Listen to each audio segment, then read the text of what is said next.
Welcome back everyone. Today we are discussing navigating through a toxic workplace culture.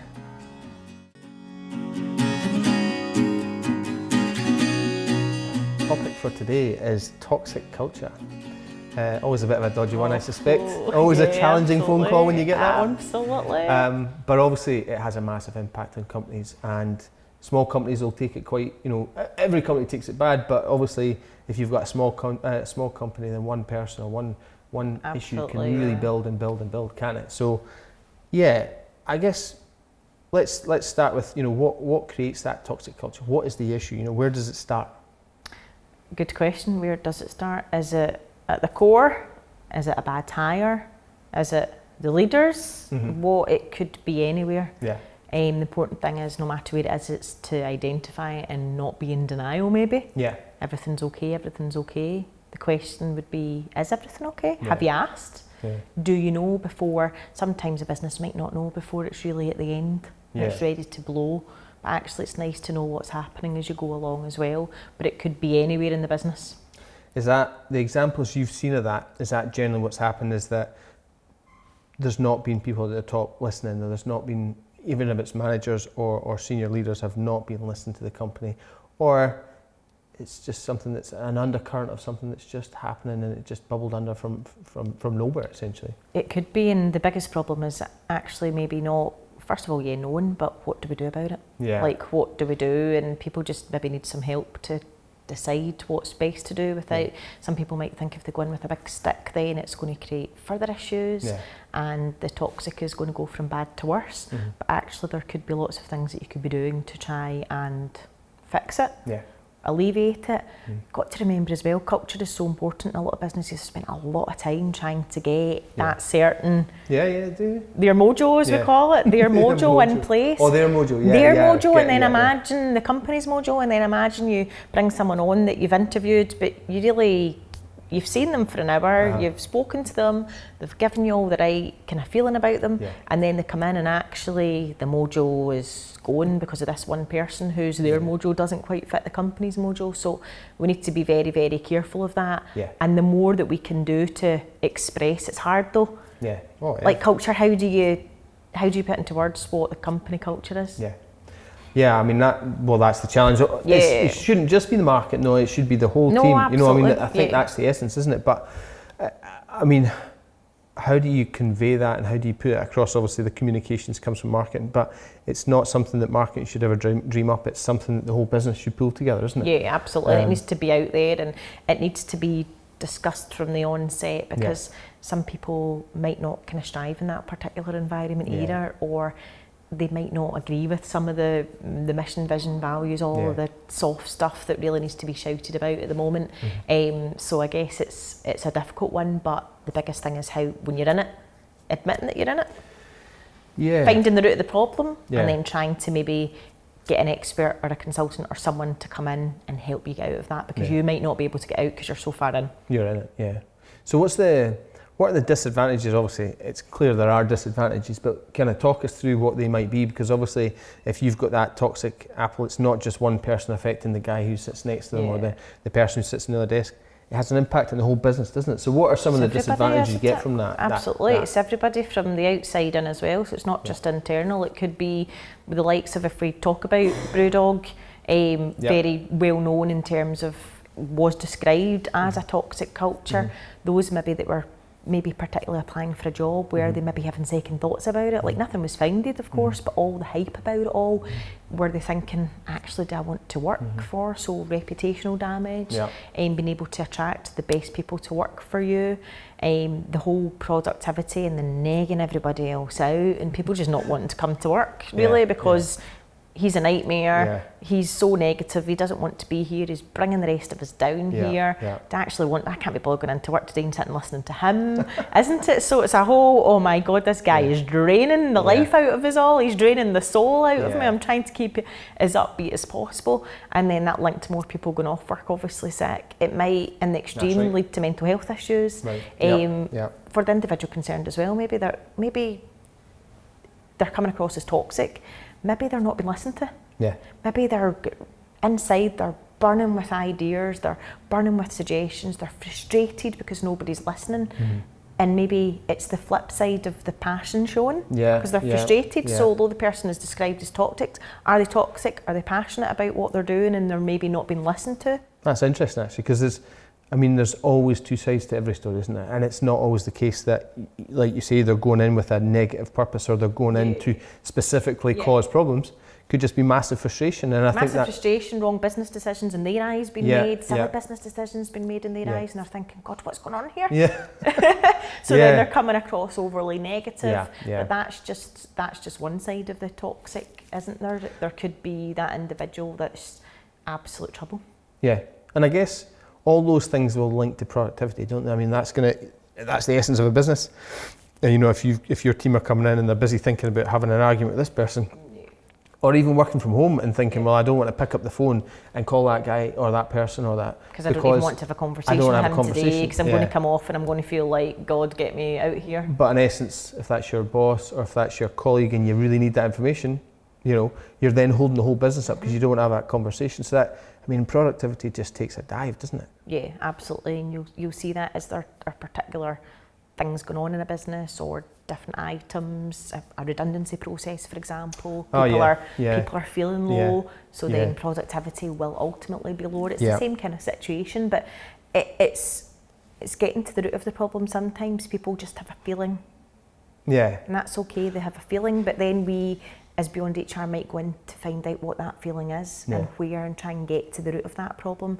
It might be an individual, it might be a team, it might be a bad practice, it might be, there could be a lot of areas, and it's quite good to go in to try and find out actually where is the root of the problem as well. And getting to the root of that problem. So it's interesting when we talked about that productivity, is that one of the telltale signs? You might start to see a change in figures or a change in productivity and start to think, well, why is that? And not even seeing the toxic side of things. You know, maybe if people are working from home, you're maybe not getting to get that all the time. So as a manager, you need to look at a number of different signals. So I guess, are you getting asked, you know, there's something wrong here, but we're not quite sure what it is? What do you use to try and identify that? Absolutely. So it could be, you could be looking at employee engagement surveys.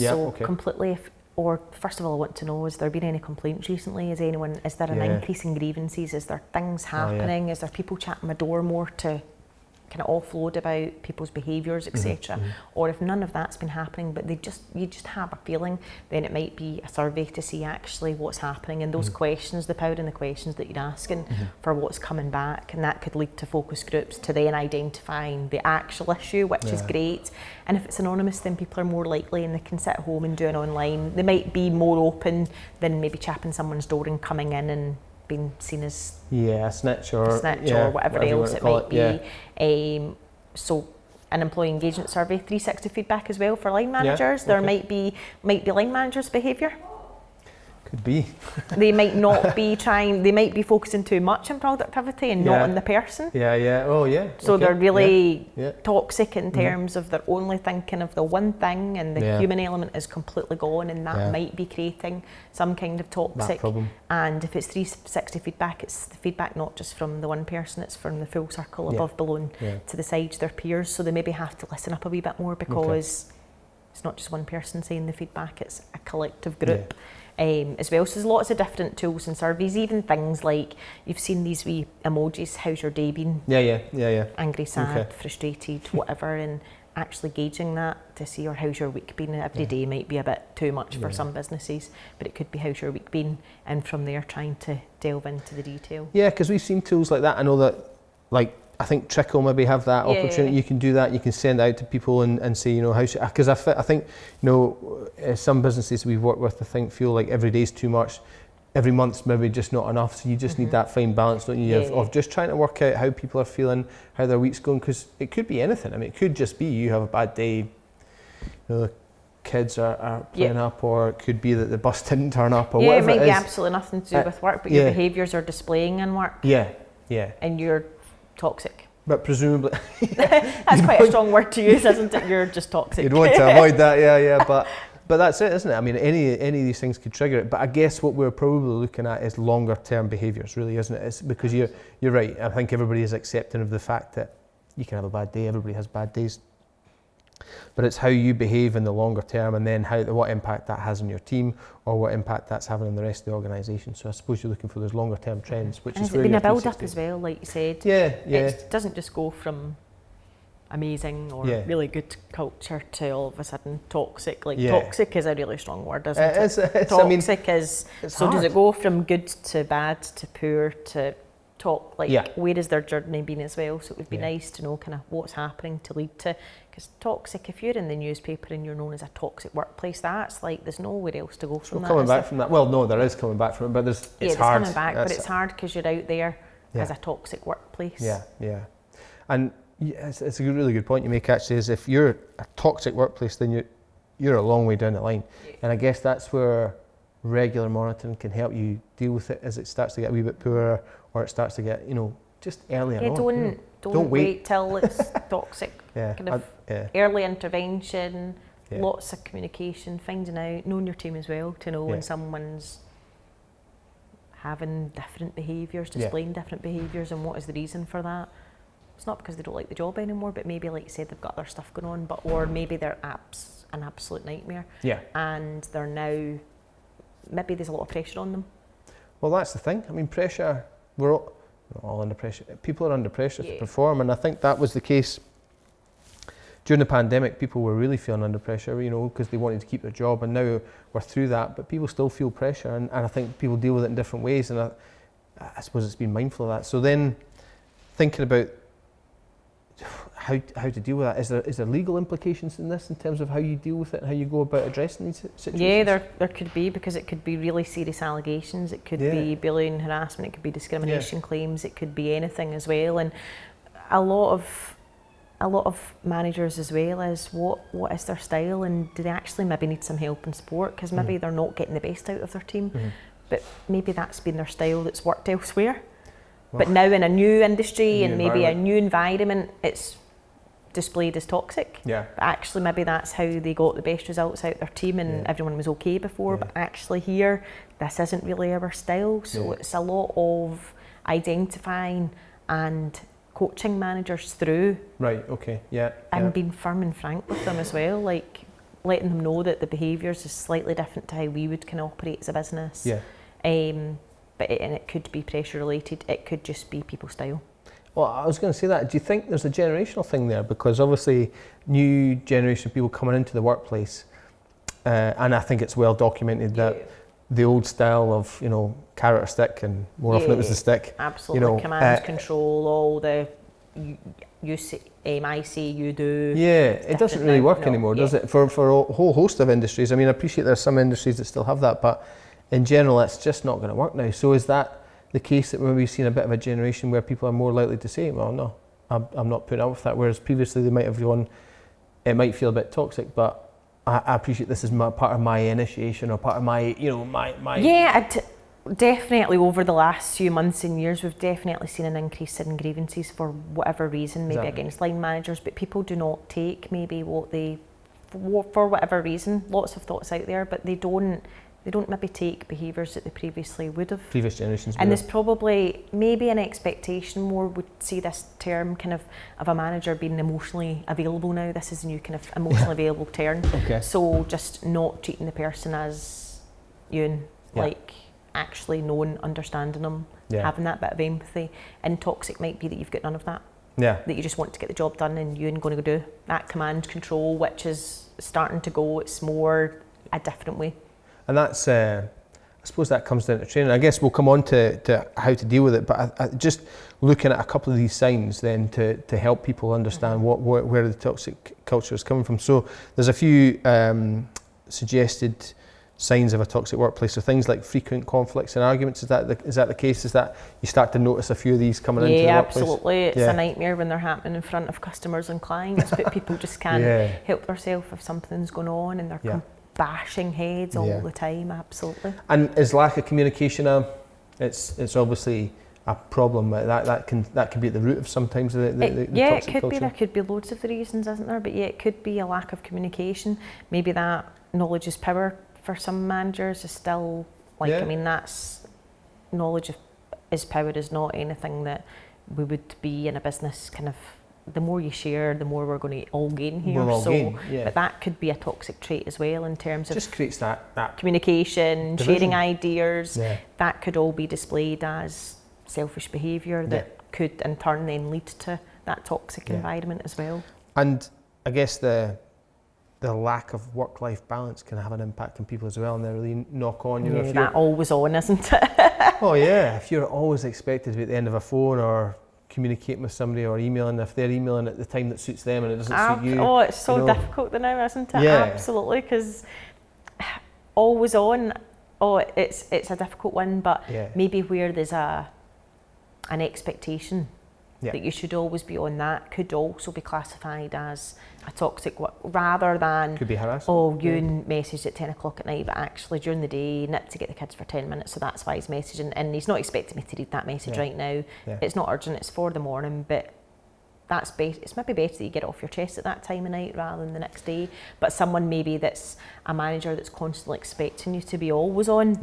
Yeah, and that's different, isn't it? That's and I guess that comes back to communication. If you're able to talk to your team and say, listen, I'm going to be picking the kids up at 3 o'clock, so I'm going to have an hour's gap, but I'll probably email you later on after dinner or something. Because, but there's no expectation. Don't be writing back. Don't worry about it, exactly. I'm working then. You're not working then. Yeah. That's it really. But the language people use, maybe how they're asking them to do tasks. Yes. Are they collaborating on the task, or did you say get the job done? Like, the language and the behaviours and the conversations, I guess, as well, can all contribute to that toxic environment. It's quite interesting that actually the communication side of things, because so many, we've talked about this before, but a lot of people take it for granted. It's just, even if you had a little word to your team to say, guys, I will be doing this, but I wouldn't expect anybody to be emailing me back at 4 o'clock at 10 o'clock at night or whatever. And it seems like such a small thing, but actually that could make a massive difference to your team, because they might, if you've got a young team, they might think, I'm right out of uni, this guy's emailing me at 10 o'clock at night. I need to write back. Or if you're new, if you're a new person as well, and you don't know what the standards are, you feel under pressure that you need to perform in a new job. Maybe they're like, anxious back on at 10 o'clock emailing you back, and you're going, what are you doing? That's not. But that could be like the whole burnout and the overworking could be another sign. So it might not be complaints. Everyone might be happy, but you might see physical signs of burnout as well. That could be the sign of a toxic. That could be it, couldn't it? As well, Or only focusing on profit, nothing else. Striving for the one thing, but having nothing else as well, which again is another topic. But the more we move on, these businesses need to change. We need more of a purpose-led, isn't it, these days, in terms of not just about profit, but what else do we stand for? Yeah. So, well, obviously we've kind of identified that toxic culture. So what do we do about dealing with it? How do you fix it? The calls that we get is, do you know what, when people, oh my God, I've got this, and I'm like, great, you've identified it. Like, that is good. Or you have a feeling a lot of the time it's not maybe as far, or it's beyond that toxic. And actually to just stand up and say, I've got some issues, I need some help, that is the best thing you can do. You don't know what to do, that is okay. Other people will help you know what to do, or give you some ideas, or follow that process through in the background, because it's all time consuming stuff. So that can all be done while you're getting the job done, if you like, as well. But actually standing up saying, we've got a problem, or I think we have, or can you come in and see if we've got a problem? Then that's a great first step. And I guess addressing it head on and not sticking your head in the sand and thinking, I think there's a problem, but I'm not sure. But I think if I put my head in the sand, it'll go away. In most occasions, it doesn't go away. No. It rears its ugly head, or something even bigger comes back. The monster grows 3 times the size and comes back. And I guess it's delicate conversations, isn't it? But you might just need some coaching on how to have those conversations. That's a good point. But you might have a really good. The most toxic manager might be your high performer.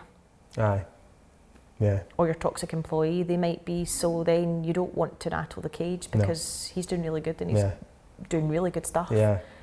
So then that's a whole other conversation with balancing, giving that person the feedback. But it's balance, isn't it? Because, and it's that whole Pareto idea that 80% of your business has come from 20% of your staff, and but actually you're building your people to build your business. You're not building your business, isn't it? But you're person that's building your business is the most toxic person in your workplace. Which is just no good. But he's building your business. But then we're building our people. So you're building your people, but you've got to have a broader look at it, I suppose, is to say, actually, this guy or this person is doing brilliantly, they're really performing, but actually having a massive impact on the rest of the business. there's only so long that can carry on. Absolutely. You might have the best sales guy, you might have the best whatever marketing, you might have the best HR person, you might have the best whatever, but actually you might have a claim in, you might have a bullying harassment, you might have complaints in against them. And that's where it's hard, because then people want to bury their head, because actually he's really good. No, just leave him. He's really good at what he does. I don't believe any of this. But actually, what about the person that's made the complaint? Yeah. And the reality is, it's almost like unlocking a key for other people. You know, if you've got a team of 10, one person's doing really well and 9 are struggling, but if you deal with that toxic culture, the other 9 start to flourish, and then we've got a even more productive, even better business. Yeah, you know? absolutely. And again, it's not always about profitability. It's about building those, building individuals and building then a business that you can really work with and be proud of. Because that person that's doing the best might be stamping on everybody else's toes in order to get there, or That's it. isn't it? So again, is that a toxic culture as well? And I guess, it's that whole thing. If you get negative feedback from a marketing point of view, that negative feedback is going to be told to 10, it's going to be another 10, it's another 10, it's going to grow and grow and grow. And if you've got 9 people in your business that are saying this is a terrible place to work, I'm on my way out, first of all, it's costing you money in terms of retraining and recruitment, but then it's costing you money in terms of reputational damage, because people are saying, down the pub, just not even, they're down the pub having a chat. And you never know who's listening. They're down the pub saying, oh my God, do not go and work for them, they are horrific. They're on Glassdoor giving you your bad reviews, they're doing everything that you set out not to do. So your ambassador is turned into an absolute nightmare who's out there spreading the word, don't work for them, they're not great. So if we've identified it, we've kind of taken it head on, we know what's happening, so what's the next steps? So what do we look at? Don't bury your head in the sand. Even if you have a feeling, get someone in to help.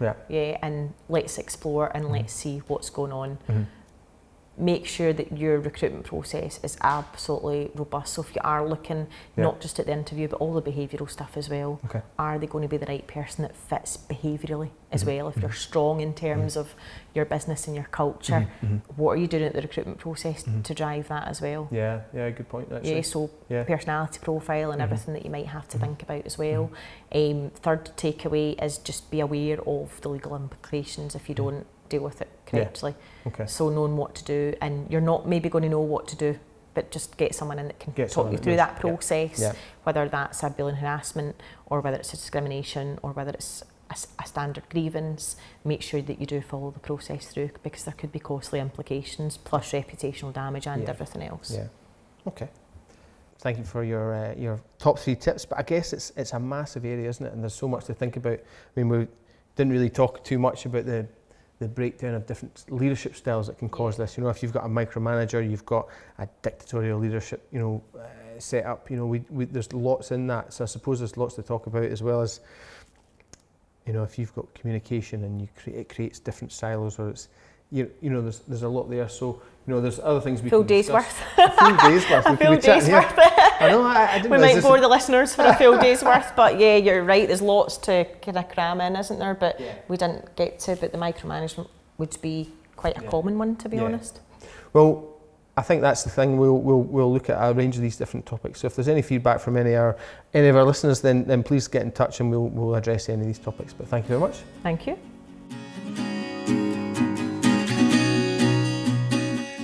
Thanks everyone for listening today. Please get in touch if you want to find out more on today's subject. And if you enjoyed the podcast, please subscribe and leave us a 5-star review.